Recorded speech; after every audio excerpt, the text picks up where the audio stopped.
Okay, so as we saw from part 1, this level was very difficult, and I'm afraid I am going to be doing something different this video. I am not going to add my voice to it live while it's recording.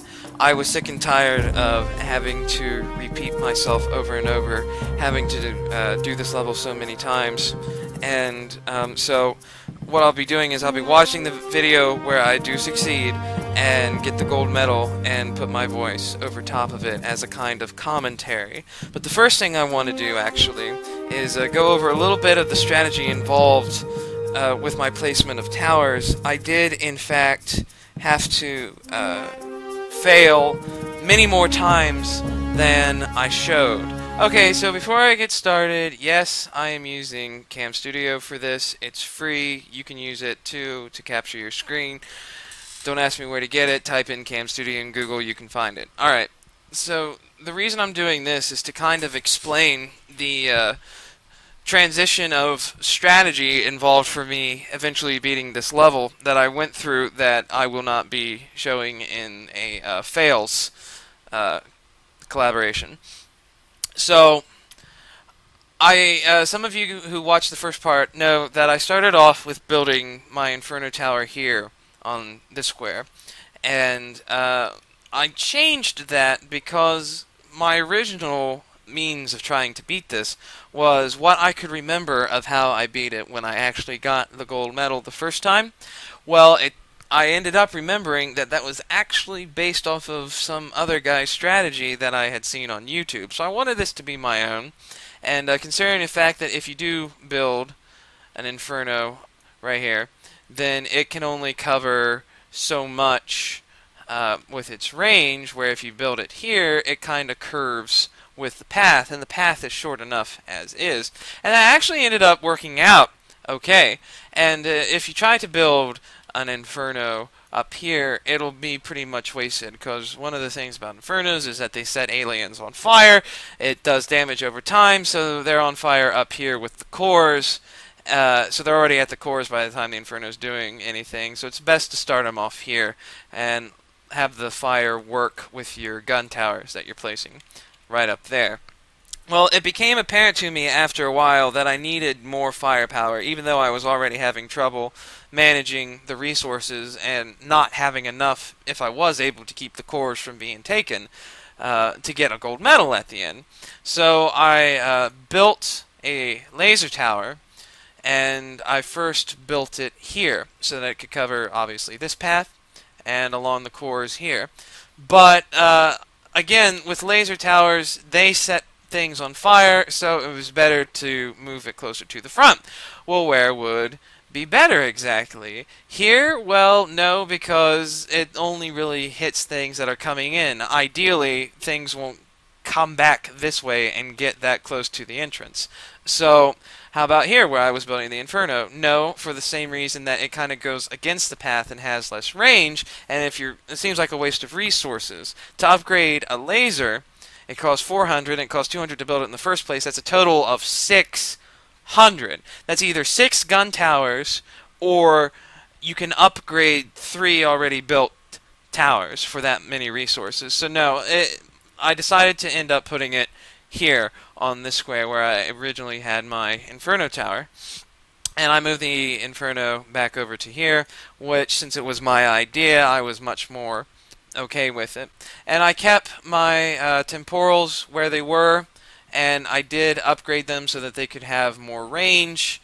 They're absolutely essential in this. You can only build so many gun turrets and actually have enough resources left over, so it's best to have temporal in a group of towers so the towers have just that much more time to do their damage.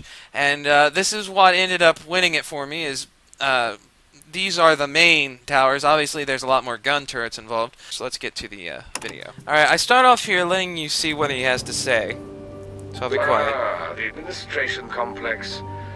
It looked better. I'm sure. Hard to imagine. But there was once a magnificent nature area near here. Cool, green, raspberry thickets amongst the trees. Yes, he's still going on about the raspberries. So Soviet. There are essential resources here for us. I should be able to activate a new type of tower that will slow them down a bit. Yes. We'll need that. Yes. You haven't begun to see what they'll unleash.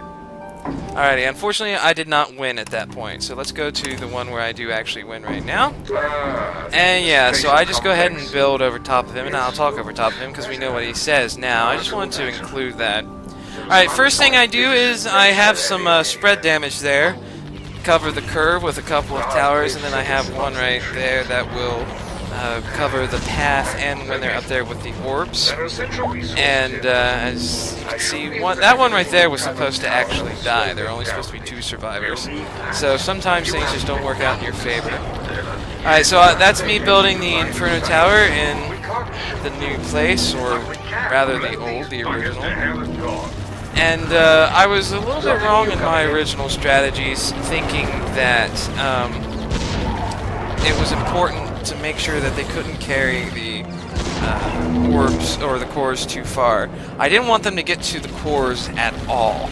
That's how I needed to upgrade the towers, and when I needed to upgrade them.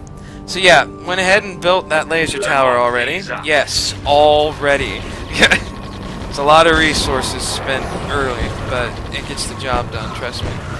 And yeah, I want to upgrade and build in relation to keeping them from getting up there. And at the beginning, it's okay because the waves are far enough apart. But later on, the waves are just so close to each other that you don't want them to be carrying the cores anywhere. So you just have to upgrade. I went ahead and upgraded my Inferno Tower to handle these groups. It also helps and gets the job done. Now it's time to go ahead and upgrade the laser tower and get a little extra gunfire power. Mostly for the rhinos. You know, it's just a constant damage with that laser tower, and really high damage too, so that's what I had in mind. No need to upgrade right away. You can see I got plenty of resources left over. I'm going to milk that for all it's worth. Remember, how many resources you have left over determines how many you get from dead aliens. But if you look up at the recon, you can see a crasher's coming, so it's time to go ahead and get that first temporal up. And I go ahead and upgrade it because it's pretty much useless for that area. If you don't, you want to cover pretty much the entire curve. I thought about maybe upgrading something else, but no, I decided against it.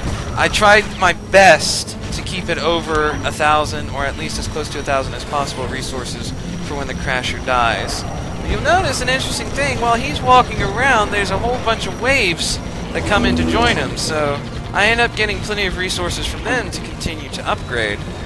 And I upgrade those 2 towers there, and they will end up finishing him off before the next group gets too close. Well, there's rhinos in groups.